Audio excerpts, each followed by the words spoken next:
വിഷ്ണുമായ ചാത്തന്റെ ഭക്തരുടെ മറ്റൊരു പ്രത്യേകത എന്താണെന്നറിയോ?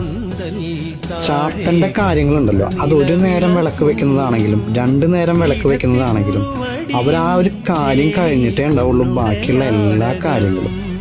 അത് ചെയ്യുന്ന കാര്യങ്ങളുണ്ടല്ലോ അത് പക്കയായിരിക്കും, ക്ലിയർ ആയിട്ടായിരിക്കും അവർ ചെയ്യാം. അതൊരു ഫോട്ടോ വെച്ച് ആരാധിക്കുന്നതാണെങ്കിലും ഒരു വിഗ്രഹം വെച്ച് ആരാധിക്കുന്നതാണെങ്കിലും ശരി, അവർ ആ കാര്യങ്ങൾ ചെയ്തിട്ടായിരിക്കും ബാക്കിയുള്ള കാര്യത്തിലേക്ക് ഇറങ്ങും. അതാണ് വിഷ്ണുമായ ചാത്തന്റെ ഒരു പവർ.